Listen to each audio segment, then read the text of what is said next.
আসসালামু আলাইকুম। মূলত এটা একটা লং সময়ের জার্নি ছিল। প্রায় বলতে গেলে ৯ মাস আমি হেঁটেছি এবং বলতে গেলে ২০২৩ সালের ৮ই জুলাই এই দিনেই আমি পায়ে হেঁটে মক্কা সফরের জন্য বাহির হই এবং একই দিনে আজকে আমি বাংলাদেশে প্রবেশ করি।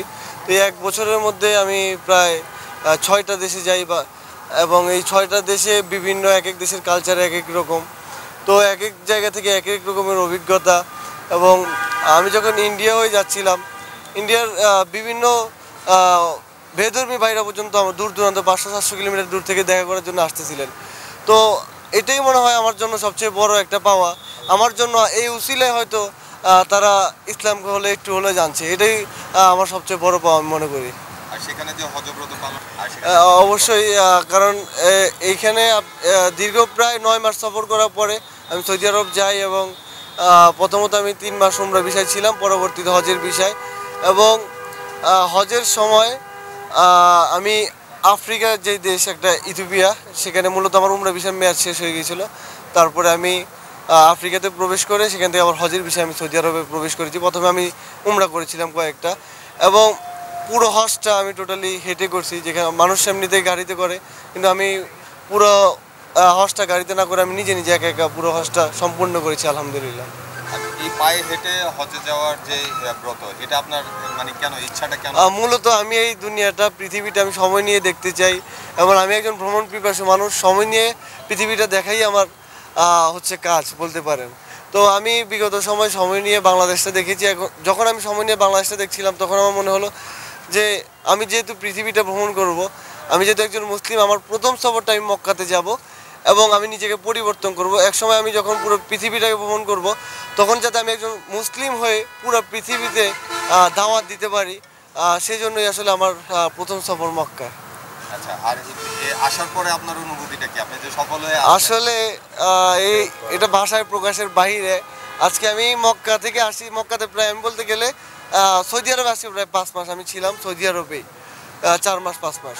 তো এর মধ্যে এই মক্কা যে আমি ছেড়ে আসলাম, এটা আসলে খুবই কষ্টজনক। আমার অনেক খারাপ লাগছে এবং ১ বছর যাবত আমি আমার মাতৃভূমি থেকে দূরে। তো সেই দিক থেকে আমি মাতৃভূমিতে ফিরে আসছি, এটা একটা আনন্দের বিষয়। আমি খুবই আনন্দিত আমি আমার দেশে ফিরে আসতে পারছি। দেশ থেকে আসলে এত চিন্তা, আমি বাংলাদেশ নিয়েই আমার এত চিন্তা, সেই দেশেই আসলে আমি ফিরে আসছি। এই অনুভূতি আসলে বোঝানোর মতো সম্ভব না।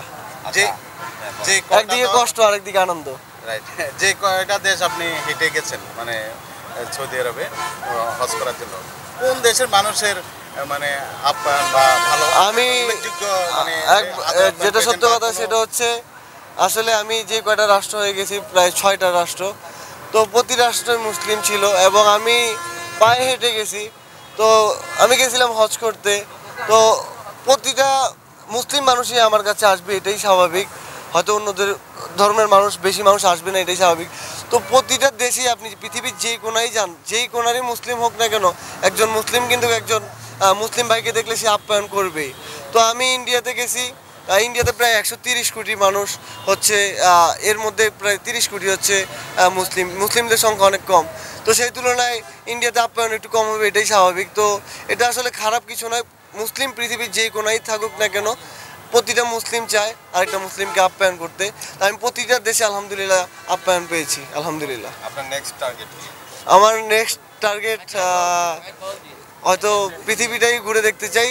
তবে এখন বাংলাদেশ ২ মাস থাকবো, একটা বই লেখার ইচ্ছা আছে এই সফরটা নিয়ে। আসলে এই সফরে অনেক কিছু আছে যেগুলো সম্পর্কে এখনো পাবলিকলি বলা হয় নাই বা কেউই জানে না। এইসব বর্ণনা নিয়ে আসলে এগুলো ক্যামেরার সামনে আমি এখন বলতে চাচ্ছি না। আমি এগুলো নিয়ে একটা বই লিখতে চাই এবং সেই বইটাতেই মানুষ পড়ে আসলে সব অনুভূতি কথা বলে বোঝানো সম্ভব না। দুইটা অনুভূতি বলেন যেগুলো মনে করেন মানে বললে। এগুলো আমি ইনশাল্লাহ বলবো, কোনো একদিন বইতে লিখবো। আমি হয়তো খুব শিগগিরই বইটা লিখবো, লেখার পরে ইনশাল্লাহ আমার ইচ্ছে আছে। কোন দেশে আপনি বাধা বিপত্তির সম্মুখীন হয়েছেন কিনা? আসলে প্রতিটা আপনি যত একটা ভালো জিনিস করতে চান, যদি একটা ভালো পজিশনে যেতে চান, অবশ্যই কষ্টের মাধ্যমে আপনাকে সেখানে যেতে হবে। কষ্ট না থাকলে পৃথিবীর কোনো কিছুর ভালো কাজের ভিতরে আপনার ওইরকম আপনি ফিল পাবেন না। যত কষ্ট বেশি সেই জিনিসের মধ্যে তত বেশি ফিল পাবেন। তো এর মধ্যে আমি এইসব সফর করার জন্য মূলত মেন্টালি অনেক স্ট্রং থাকা লাগে। যদি আপনি এখন বিভিন্ন জায়গায় বিভিন্ন সমস্যা আসবেই, এখন আমি যদি সমস্যার কথা চিন্তা করি তাহলে আমি কোনোদিন এই সবার বাইরে হতে পারতাম না। তো প্রতিটা সমস্যা আসবে, আমি সমস্যাগুলা ফেস করবো এবং সামনের দিকে এগিয়ে যাব এবং এই সমস্যাগুলা কে আমি এগুলা আমি একটা ভালো এক্সপিরিয়েন্স মনে করি। আমি এগুলা থেকে কিছু শিখি এবং এইসব এক্সপিরিয়েন্সের জন্যই মূলত আমি ভ্রমণ করি, এই অভিজ্ঞতাগুলো নেওয়ার জন্য। আমাদের দেশের যারা হজ করতে যান লাখ লাখ টাকা খরচ করে বিভিন্ন প্রক্রিয়া করে আপনি হেঁটে গেলেন, মানে ওনাদের সাথে আর আপনার যে হজ মূলত কিভাবে দেখছেন? হজ আমরা বর্তমানে আমি আমার যতটুকু ইসলামটা অনেক সহজ এবং আমরা অনেক নেগেটিভ চিন্তা করি, এটা হলো সবচেয়ে বড় খারাপ জিনিস। আমাদের সব সময় সহজভাবেই চিন্তা করা প্রয়োজন। এখন আপনার যদি কোনো মানুষকে আপনি যদি বিচার করতে চান, বিচার করার ক্ষমতা একমাত্র মহান আল্লাহ রাখেন এবং পুরোপুরি কোরআন সম্পর্কে যদি আমাদের জ্ঞান না থাকে আমরা সব কিছু সবসময় বিবেচনা করতে পারবো না। কারণ আপনি দেখবেন একটা জিনিস দেখবেন যে বইয়ে এক পাতা পড়লেন যে এই মানুষটা অপরাধী, আরেক পাতা পড়লেন যে এই মানুষটা অপরাধী না। পুরোপুরি জ্ঞান না থাকলে আসলে কে অপরাধী না এটা কেউই বলতে পারবে না।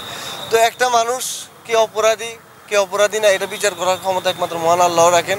এবং আমি যে মানুষটা আমি ভ্রমণ করতে পছন্দ করি, আমি একবারে সংক্ষেপে এক সেন্টেন্সে একটা কথা বলতে চাই, সেটা হচ্ছে আমি একজন মুসলিম। তো আমি যেহেতু ভ্রমণ করি, আজকে যদি আমি মক্কায় না যাইতাম পৃথিবীর অন্য দেশে আমি ঠিকই যাইতাম, এটা 100%। এরপরও আমি আরও অনেক সফর করবো, এইভাবেই করবো, এটা 100%। এখন আমি যদি পৃথিবীর অন্য দেশে যাইতে পারি, এভাবে সফর করতে পারি, এখন একজন মুসলিম হয়ে আমি কি মক্কা মদিনা যেয়ে পাপ করছি? এটাই আপনাদের কাছে আমার প্রশ্ন। তো এই আপনারা যা ভুল বুঝতেছেন, আমি আসলে আর কিছু বলার নেই। ভাই, আপনি যখন যাচ্ছিলেন তার আগে আপনার পারিবারিক বা আত্মীয় স্বজনরা কেমন চিন্তা করেছে, আর এখন যখন আপনি ফিরছেন তাদের মূলত এটা এমন ধরনের এক সফর এবং প্রথমত আমার এলাকার যারা ছিলেন বা আত্মীয় স্বজন সবাই আমার প্রতি একটু হলেও বিশ্বাস ছিল, কারণ আমি বিগত সময় বাংলাদেশ ভ্রমণ করেছিলাম। তো যখন বাংলাদেশের মধ্যে এমনভাবে সমালোচনা শুরু হইলো, তো সবাই মনে করতেছে এটা সম্ভব না।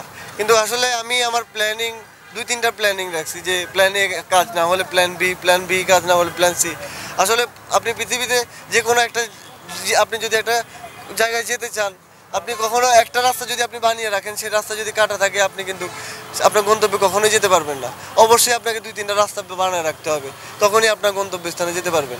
এবং সবচেয়ে বড় যেই কথা, আমার সবসময় আল্লাহর প্রতি বিশ্বাস ছিল। আমি আজ পর্যন্ত যতগুলো সফর করেছি আল্লাহর প্রতি বিশ্বাস রেখেই করেছি এবং আল্লাহ সব কিছু আমাকে সহজ করে দিয়েছেন। আমি এমনও সময় গেছে আমার কাছে কিছু নেই, যদি আমার পকেটে টাকা আছে ধরেন, কিন্তু আশেপাশে 300 কিলোমিটার ভিতরে কোনো একটা খাবার নেই, কিছু নেই। এখানে তো খাবার খাওয়া সম্ভব না। রিজিকের মালিক একমাত্র মহান আল্লাহ, এই কারণেই সেখানে আমার রিজিকের ব্যবস্থা হয়েছে। এরকম কোনো একদিন আজ পর্যন্ত আমার দিন যায়নি যেখানে আমি একবেলা না খেয়েছিলাম, কোনো না কোনোভাবে আমার রিজিক ব্যবস্থা হয়েছে। এবং আমি সবচেয়ে বেশি ধন্যবাদ দিব প্রবাসী ভাইদের, যারা আমি শারজাতে যখন প্রবেশ করেছি, মূলত ওই দুবাই থেকেই শুরু, যে প্রবাসীরা মিডল ইস্টের মধ্যে যে আরব গালফ আছে এখানে প্রচুর পরিমাণে প্রবাসী, খালি সৌদি আরবে 33 লক্ষ প্রবাসী। তো এই প্রবাসী ভাইরা একটা মুহূর্ত আমাকে একা থাকতে দেয় নাই। এবং কি আমি ভয় ছিলাম যে কখন পুলিশেরা আইসা কি করে এতগুলা মানুষ একসাথে রাস্তা, কারণ আপনার সৌদি আরবে 1-2 জন মানুষ রাস্তার মধ্যে, সৌদি আরবের রাস্তায় হাঁটাটাই ঠিক না, ওখানে হাঁটার কোনো নিয়ম নাই। সেখানে হাজার হাজার মানুষ প্রতিটা মিনিটে 100-200 করে, মানে সেকেন্ডে গাড়ি দাঁড়াইতেছে, যে দেশে গাড়ি থামায় না। তো এইসব জায়গাতে মানুষরা প্রতিটা মিনিটে, তারা একটা গাড়ি যদি রাস্তার মধ্যে থামায় 3000 রিয়াল 3000 দেরাম পর্যন্ত জরিমানা। কিন্তু তারা এই চিন্তা একবার করে নাই আমাদের যে 3000 দেরাম জরিমানা হবে, এই চিন্তা করে নাই আমাকে আল্লাহর জন্য সবাই আমাকে ভালোবাসে, যেটা সত্য কথা। তো তারা আল্লাহকে ভালোবেসে আমাকে ভালোবাসে, তারা রাস্তার মধ্যে দাঁড়িয়েছেন, আমাকে খাবার দিয়েছেন, তারা কোনো কিছু ভয় পায় নাই। এটা কার জন্য? একমাত্র মহান আল্লাহর জন্য।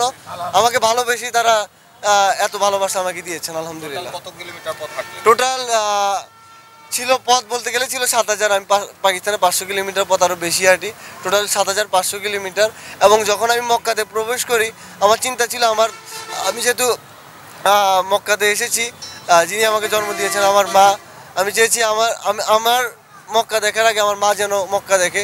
সেজন্য আমি প্ল্যানিং করি আমি মক্কা প্রবেশ করার 2 দিন আগে আমার মাকে নিয়ে আসবো। তখন আমি মাকে তাইফে নিয়ে আসি এবং একসাথে আমি হেঁটে যাই মক্কাতে এবং মা গাড়িতে যায়। তখন মাকে আগে মক্কা দেখি, পরবর্তীতে আমি মক্কা দেখি।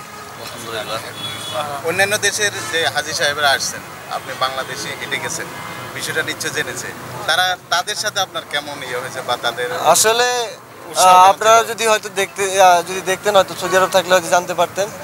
মানে প্রতিটা দেশের মুসলিম ভাইরা যখনই দেখেন, আজকে যখন আমি আসতেছিলাম ইমিগ্রেশনে, যারা আজকে দেখছে ইমিগ্রেশনের মধ্যে মানে পুরো ইমিগ্রেশনে সবাই যখন মানে ছবি তুলছিলেন তখন একটু ইমিগ্রেশন মানুষ জানতে চাই যে কী করতে, পরে ইমিগ্রেশন মানুষ যখন জানলেন, জানার পরে পুরা মানে এয়ারপোর্টের মধ্যে যতজন অফিসার আছেন সৌদি আরবের, তারপরে ইমিগ্রেশন অফিসার, পুলিশ, যত ধরনের লোক আছে সবার সাথে আমাকে পরিচয় করাই দিয়েছেন।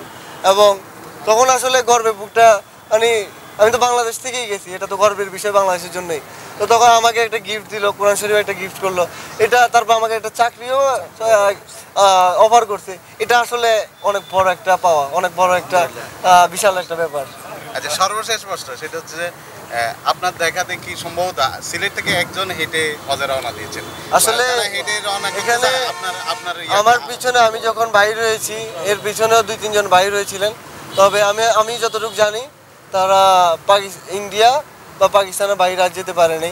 এখানে আপনার একটা জিনিস চিন্তা করতে হবে, আপনাদের পকেটের মধ্যে বাংলাদেশের পাসপোর্ট, আমাদের পাসপোর্টের মূলত আমরা বাংলাদেশি যারা পাসপোর্ট হোল্ডার, ভিসা পাওয়াটা আমাদের জন্য অনেক টাফ, এটা মানতে হবে। এবং আজকে একজন কানাডিয়ান বা মালদ্বীপ, সিঙ্গাপুর বা জাপান, এদের পাসপোর্টের যেই ভ্যালু, এই ভ্যালু কিন্তু আমাদের পাসপোর্টে নাই। চাইলে আপনি একটা দেশের ভিসা পাবেন না।